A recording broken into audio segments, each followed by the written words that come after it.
আনাস ইবনে মালিক রাদিয়াল্লাহু তাআলা আনহু দেখলেন এক যুবকের চারিদিক দিয়ে মাথার চুলগুলি কাটা, মাথার উপরে কয়েকটা জপ্তের মতো। উনি বললেন, এই যুবক, এইভাবে করে চুল তোমাকে রাখতে কে বলছে? এখনই ঘরে যাও, তোমার মাকে বলো তোমার মাথার চুলগুলিকে যেন সমান করে দেয়। কি করে দেয়? সব চুল যেন কাইটা সমান করে দেয়। তাহলে বোঝা গেল কাফের মুশরিক বেদিনদের মতো চুল রাখার অনুমতি। তাইলে বোঝা গেল আমরা বহু মুসলমান এমন আছে এখানে, কেউ হয়তো বা ইসলামের কিছু মানি না। কথা কন না?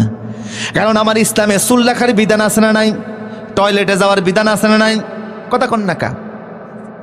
বোঝা গেল আমরা ইসলামের কিছু মানি তো কিছু, কিন্তু আল্লাহর বক্তব্য পড়েন, ইয়া আইয়ুহাল্লাযীনা আমানু দুখুলু ফিস-সিলমি কাফা ওয়া লা তাত্তাবিউ খুতুওয়াতিশ শাইতান ইন্নাহু লাকুম আদুউম মুবিন। ও ঈমানদারেরা, তোমরা ইসলামে পরিপূর্ণরূপে প্রবেশ করো, অর্ধেক প্রবেশের কোনো সুযোগ